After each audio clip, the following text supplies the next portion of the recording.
Good morning students. I am Kartar Chaudhary, lecturer government polytechnic college Ajmer. आज शुरू करते हैं subject code EL203 electronics measurement and instruments and topic is 1.3b यानी measurements error in measurements. Chapter first topic 1.3 का part B error. तो measurement system में क्या क्या एरर क्रिएट होती है, एरर क्या होती है, ये देखेंगे आज। The accuracy of an instrument is measured in terms of error. किसी भी सिस्टम की एक्यूरेसी कितना एक्यूरेट है, जितनी एरर कम होगी उतना ही एक्यूरेट होगा।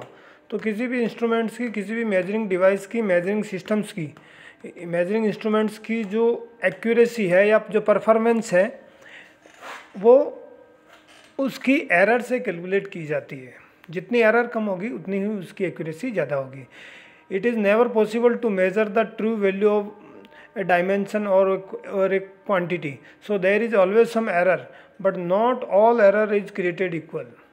इसका मतलब ये हुआ कि कोई भी मेजरिंग इंस्ट्रूमेंट या मेजरिंग सिस्टम परफेक्टली किसी डायमेंशन को या किसी क्वांटिटी को मेजर नहीं कर सकता। उसका जो आउटपुट होगा वो ट्रू वैल्यू के क्लोजनेस हो सकता है, आसपास हो सकता है, लेकिन एग्जैक्ट वो वैल्यू शायद नहीं आए। तो ये जो डिफरेंस है ये एरर होगी, और एरर कई टाइप्स की हो सकती है, और सभी एरर का रीज़न और उनकी जो क्वांटिटी होती है वो इक्वल नहीं हो सकती। सो स्टार्ट करते हैं किस किन किन टाइप की एरर हो सकती है। एरर इन मेजरमेंट में अपन various due to various resources, कई फिजिकल रिसोर्सेज या फिजिकल मीन्स या ऑब्जर्वेशनल प्रॉब्लम या इंस्ट्रूमेंट की अपनी खामी, इन सब की वजह से एरर क्रिएट हो सकती है। There are 3 types of errors. Error का क्लासिफिकेशन 3 तरीके से किया गया है: systematic errors, random errors and gross errors. यहाँ पे 2 स्लाइड्स डायग्राम भी दिखाए गए हैं, आप देख सकते हैं। Error are the shortcoming which can occur even in most careful observation. आप कितना ही केयरफुल ऑब्जर्वेशन चाहे कर रहे हो, लेकिन एरर फिर भी क्रिएट हो सकती है, और ये सिस्टम की शॉर्ट कमिंग्स, उनकी कमियों की वजह से हो सकती है, या कोई दूसरे इश्यूज हो सकते हैं, एनवायरमेंटल इश्यू हो सकते हैं, और ये कम्प्लीटली एलिमिनेट हो जाए ऐसी कोई गारंटी नहीं है कि सारी एरर जो है वो एलिमिनेट की जा सके। लेकिन एरर को रिड्यूस किया जा सकता है by proper observation, by proper method taking to measurement the quantities. Error का क्लासिफिकेशन भी दिखाया गया है: gross error, systematic error and random error. Systematic error को फर्दर क्लासीफाई किया गया है: instrumental error, environmental error and observational error. These are the classification of errors. आगे फर्दर इंस्ट्रूमेंटल एरर को क्लासिफाइड किया गया है, आप नेक्स्ट स्लाइड में देख सकते हैं। Types of error in measurement, 3 type से क्लासिफिकेशन।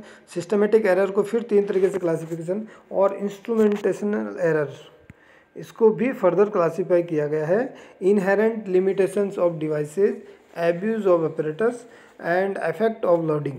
तो these are the classification of errors. तो सबसे पहले शुरुआत करते हैं सिस्टमेटिक एरर से। सिस्टमेटिक एरर्स क्या होती है और इसको कैसे रिकवर किया जा सकता है, कैसे कैलकुलेट किया जा सकता है। Systematic error has an observable pattern. It is not due to chance and often has an causes that can be identified and removed, remedied. ये उस टाइप की एरर है जिसका कोई सेट पैटर्न हो सकता है, कोई से चांस या कोई से ओकेजनल एरर नहीं है कि हो गई, कभी रेंडमली हो गई, कभी ज़्यादा हो गई, कभी कम हो गई, कभी जीरो हो गई, ऐसा नहीं। ये सिस्टमेटिक एरर होती है और ये किसी कारण से जनरेट होती है, और अगर उस कारण को आइडेंटिफाई किया जाए तो इसको रिड्यूस या बिल्कुल मिनिमाइज किया जा सकता है, रिमूव भी किया जा सकता है। तो किन किन वजहों से ये एरर, सिस्टमेटिक एरर जनरेट होती है? इंस्ट्रूमेंटेशनल एरर, यानी इंस्ट्रूमेंटेशन में जो शॉर्ट कमिंग्स होती है उसकी वजह से ये एरर जनरेट हो सकती है। मैकेनिकल स्ट्रक्चर उसका किस टाइप का है, पार्टिकुलर क्वांटिटी को मेजर कर पा रहा है, नहीं पा रहा है, क्या लिमिटेशन है उसकी, तो इंस्ट्रूमेंट्स की वजह से ये एरर जनरेट हो सकती है। दूसरा, मिस यूज ऑफ इंस्ट्रूमेंट। किसी भी इंस्ट्रूमेंट को अगर आप मिस यूज़ कर रहे हो, सही यूज़ नहीं कर पा रहे हो, ऑपरेटर फॉल्ट कर रहा है किसी वजह से, तो ये भी एक कारण होता है इस एरर के जनरेट होने का। तीसरा लोडिंग इफेक्ट, यानी प्रॉपर मैचिंग ऑफ रेजिस्टेंस नहीं हो पा रही है इनपुट और आउटपुट की, then the device, the measuring device create such type of error due to the loading effect. तो ये सारे इफेक्ट होते हैं जिनकी वजह से ये एरर जनरेट हो जाती है, हो सकती है। और दूसरे कई कारण हो सकते हैं इसको जनरेट होने के लिए। ऑब्जर्वेशनल एरर, यानी ऑब्जर्वर जो ऑब्जर्व कर रहा है वो ठीक से नहीं कर पा रहा है, रीडिंग कुछ और शो हो रही है और due to some observational angle वो कुछ और देख पा रहा है। तो ये कारण भी हो सकता है इस एरर के क्रिएट होने का। एनवायरमेंटल एरर भी इसमें इंक्लूड की गई है। Systematic error can also be due to the variation in the atmospheric condition, variation in contact pressure, effect of surrounding temperature, pressure, humidity, like that. तो एक्सटर्नल जो फैक्टर्स है वो भी इफेक्ट करते हैं मेजरमेंट में, जैसे कि pressure, temperature, humidity, like that. Another factors are nuclear radiation, vibrations, magnetic field also lead to this error. Temperature play an important role where high precision is required. To eliminate or reduce the following undesirable effect, the following steps are to be taken. In error को remove करने के लिए कुछ ध्यान रखा जा सकता है, कुछ स्टेप्स लिए जा सकते हैं जिससे कि इनको मिनिमाइज किया जा सके। कौन कौन से स्टेप्स होंगे देखिए। The arrangement should be made to keep the conditions as constant as possible, using the equipment which is free from these effect, by using the techniques which eliminate the effect of these disturbance, by applying the computed corrections. तो these are the steps we can follow to remove or minimize the systematic error. तो इस तरीके से ध्यान में रखते हुए इस टाइप की एरर को रिमूव या एलिमिनेट किया जा सकता है। और बिकॉज ये एरर प्रिडिक्ट की जा सकती है, डिटरमाइन की जा सकती है, रिड्यूस की जा सकती है, इसको इसलिए इनको कंट्रोलेबल एरर भी कहते हैं। अनदर जो टाइप्स ऑफ एरर है रैंडम एरर, ये चांस की वजह से होते हैं। चांस का मतलब मैंने प्रीवियस लेक्चर में बताया था कि रिपीटेबिलिटी ऑफ ए सिस्टम, अगर अच्छी रिपीटेबिलिटी है यानी उसका प्रिसीजन जो है करेक्टरिस्टिक्स है वो सही है, system is more precise. But अगर आउटपुट प्रिसाइज नहीं आ रहा है, सेम कंडीशन में सेम वैल्यू को मेजर कर रहे हो सेम सिस्टम से और फिर भी आउटपुट में वेरिएशंस आ रहा है, that mean system is not more precise, अच्छा सिस्टम नहीं है, प्रिसाइज नहीं है। और उनका प्रिसीजन मिस्टेक, जो प्रिसीजन एरर होती है उसको आप रैंडम एरर कर सकते हैं, यानी आउटपुट रैंडमली ऊपर नीचे चेंज हो रहा है, ट्रू वैल्यू से कभी उसकी क्लोजनेस कभी ज़्यादा हो रही है, कभी कम हो रही है, और एग्जैक्ट कंडीशन में भी आउटपुट सेम नहीं आ रहा है, उसमें वेरिएशंस आ रहा है। So random error is due to chances, it take no particular pattern, इसमें कोई भी पार्टिकुलर पैटर्न नहीं होता है। जैसे कि प्रीवियस केस में हमने देखा था कि सिस्टमेटिक एरर में कोई पैटर्न हो सकता है, कोई एक एग्जैक्ट तरीका हो सकता है जिसको अपन जान के और उसको रिमूव करके उस एरर को कंट्रोल कर सकते थे, लेकिन इसमें ऐसा कुछ सेट पैटर्न नहीं है। ये रैंडमली आउटपुट कभी कैसा आ सकता है, कभी कैसा आ सकता है, और ये होता है अगर आपका सिस्टम प्रिसाइज नहीं है, मेजरिंग इंस्ट्रूमेंट प्रिसाइज नहीं है, लेस प्रिसाइज है, उसकी प्रिसीजन करेक्टरिस्टिक इज पुअर, तब ये एरर ज़्यादा क्रिएट होती है। और magnitude and sense of these error can't be determined, मैंने जैसे बताया था कि प्रीवियसली एक गेस लगा के एक आइडिया से नहीं बता सकते कि इसका क्या मैग्नीट्यूड होगा और कितनी एरर होगी। Random error statistical fluctuation, statistical का मतलब सांख्यिकी, हिंदी में सांख्यिकी कहेंगे यानी संख्या कोई, तो एक नंबर गेम है ये, मतलब नंबर ऑफ रीडिंग्स लेके और उनका एवरेज निकाल के इस एरर को रिड्यूस किया जा सकता है। यानी आउटपुट प्रिसाइज नहीं है, आउटपुट वेरिएशन हो रहा है, लेकिन अगर उसका एवरेज लेंगे तो एक मीन वैल्यू आएगी, और ऑलमोस्ट जो मीन वैल्यू होती है उसमें ये रैंडम एरर टेंड्स टू 0 होती है, यानी इसको रिड्यूस किया जा सकता है। तो रैंडम एरर को रिड्यूस करने का एक ही तरीका है कि number of readings, number of experiment किए जाए, नंबर ऑफ रीडिंग्स बार बार ली जाए और उनका फिर मीन एवरेज वैल्यू निकाल ली जाए। तो उस एवरेज वैल्यू में जो इसका फ्लक्चुएशन, डेविएशन जो आ रहा था, यानी जो रैंडम एरर आ रही थी, उसका मीन 0 हो जाएगा, और जो मीन वैल्यू आएगी सिग्नल की, मेजर्ड सिग्नल की जो मीन वैल्यू आएगी वो क्लोज होगी ट्रू वैल्यू के। तो इस तरीके से रैंडम एरर को रिमूव भी किया जा सकता है और रैंडम एरर जनरेट होने का कारण भी आपने देखा। एक जो चीज़ मैंने प्रीवियस क्लास में बताई थी वो सेम फिर से रिपीट कर रहा हूँ, systematic error influence the accuracy of a result. Systematic error से एक्यूरेसी इफेक्ट होती है, रैंडम एरर से प्रिसीजन ऑफ रिजल्ट इफेक्ट होता है। तो ये दो चीज़ ध्यान रखने वाली बात है। Next type of error is gross error. Gross error is the large value error, और इससे कह सकते हैं कि ह्यूमन मिस्टेक की वजह से जो एरर क्रिएट हो रही है या मेजरमेंट की जो एरर क्रिएट हो रही है उसको ग्रॉस एरर कहेंगे। Gross personal error sometimes called mistake और blunders should be avoided and corrected if discovered. जैसा अगर पता लगे तो इसको अवॉइड किया जा सकता है।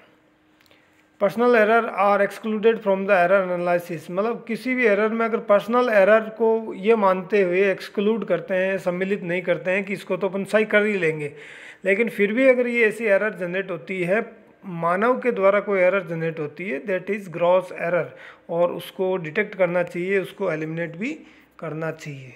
नॉर्मल जो एरर है उसको मिस्टेक नहीं मानते हुए अपन मानते हैं कि shortcomings in the instruments और variation in the environmental conditions. Systematic error, ये एरर जो है इसको अपन मानते हैं कि ये हमारे हाथ में नहीं है, लेकिन ग्रॉस एरर क्या है, नॉर्मली ह्यूमन मिस्टेक्स एरर है जिसको अपन एरर में नहीं मानते हैं, लेकिन अगर होती है तो उसको रिमूव करना जरूरी है। हालांकि gross error is the type of error, लेकिन कोई भी डिज़ाइन इंस्ट्रूमेंट डिज़ाइन करने वाला निर्माता नहीं कहेगा कि ये भी एरर ये सिस्टम देगा, क्योंकि ये एरर तो ह्यूमन मेड है। तो वो जो सिस्टम के साथ कहेगा कि इतना फ्लक्चुएशन है, इतना वेरिएशन है, वो एरर रैंडम एरर हो सकती है और सिस्टमेटिक एरर हो सकती है। निर्माता, इंस्ट्रूमेंट बनाने वाली कंपनी ग्रॉस एरर को उसमें इंक्लूड नहीं करती है, ये मेरा कहने का मतलब। हालांकि टाइप्स ऑफ एरर में ग्रॉस एरर को सम्मिलित किया गया क्योंकि ये एरर होती है और ये मानव के द्वारा हो सकती है। इसमें और भी कई इश्यूज हो सकते हैं। Can be define as the physical error in the analysis apparatus calculating and recording measurement outcomes. तो इसमें कई तरीके से मिस्टेक हो सकती है।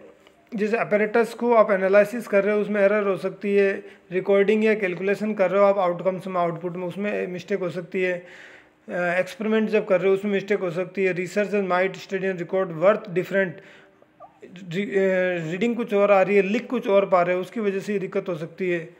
तो ये सारी जो एरर्स होती है इनको ग्रॉस एरर में सम्मिलित किया गया है। तो इसको रिमूव कैसे कर सकते हैं? Reading an instruments without setting it properly, taking observations in A wrong manner without bothering about the sources of error and the precautions. ये कारण है एरर जनरेट होने के, कारण किस वजह से ग्रॉस एरर हो सकती है उसके कारण बताए गए। Reading an instruments without setting it properly, taking observation in wrong manner, गलत तरीके से ऑब्जर्वेशन कर रहे हो आप, रिकॉर्डिंग रॉन्ग ऑब्जर्वेशन, और फिर गलत ऑब्जर्वेशन को रिकॉर्ड कर रहे हो, wrong using wrong value of the observation in calculation, calculation जब करते हो तो उसमें भी ऑब्जर्वेशन की गलत वैल्यू को इंक्लूड करते हुए कैलकुलेशन कर देते हो और रिजल्ट भी गलत आएगा। और these types of error can be minimized by careful reading as well as recording of information, taking numerous readings, यानी ज़्यादा से ज़्यादा रीडिंग्स ली जाए ताकि अगर कोई मिस्टेक हुई है तो उसका पता लग जाए कि भाई यहाँ पर ऑपरेटर की मिस्टेक हुई है या फिर कोई ऐसी मिस्टेक हुई है जो नहीं होनी चाहिए थी। These are gross errors. Now measurement of error, या फिर मैं कहूँ error calculation, the measurement error calculation, ये किस तरीके से की जाए? तो मेनली दो तरीके से एरर कैलकुलेट की जाती है, absolute error and relative error. Absolute error को स्टैटिक एरर भी कहते हैं, जिसका मतलब होता है कि जो measured value minus true value, उनका डिफरेंस, कितनी वैल्यू मेजर की और कितनी ट्रू वैल्यू थी, एग्जैक्ट स्टैंडर्ड वैल्यू थी, उनका difference, that is absolute error, और we can say static error. Absolute error को फर्दर दो तरीके से क्लासीफाई किया गया, true absolute error and apparent absolute error. लेकिन आप डिप्लोमा के स्टूडेंट सिर्फ इतना याद रखोगे कि what is absolute error, it is the difference of measured value minus true value. तो इतना काफ़ी है। वैसे मैं इसको एक बार बता देता हूँ। True absolute error, it is the algebraic difference between the results of measurement and the conventional true value of the quantity measured. वही सेम जो मैंने बताया था, measured value minus true value. And apparent absolute error, it is the series of measurement, if the series of measurements are made then the algebraic difference between the one of the result of measurement and the arithmetic mean is known as apparent error. किसी भी एक measurement का result और जो total readings ली उसका arithmetic mean का जो difference होता है उसको अपरेंट एब्सोल्यूट एरर के रूप में कैलकुलेट किया जा सकता है। तो आप तो सिर्फ एक याद रखें, एब्सोल्यूट एरर क्या है, measured value minus true value. Now the next one is relative error. What is relative error? It is the quotient of absolute error and true value, value of comparison use और calculation of absolute error. यानी मैं कहूँ कि it is the quotient of absolute error and true value, और formula wise मैं कहूँगा absolute error divided by true value. ये error किसकी वजह से हो सकती है? Calibration, the accuracy of measurement and hence the error depends upon the many factors.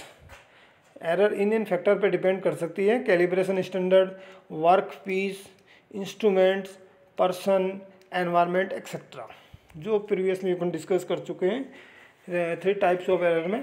यहाँ अपन मेजरमेंट की बात करें कि जो एरर जो सोर्सेज की वजह से जनरेट हुई थी, systematic error, gross error, random error, उसको कैलकुलेट कैसे करें।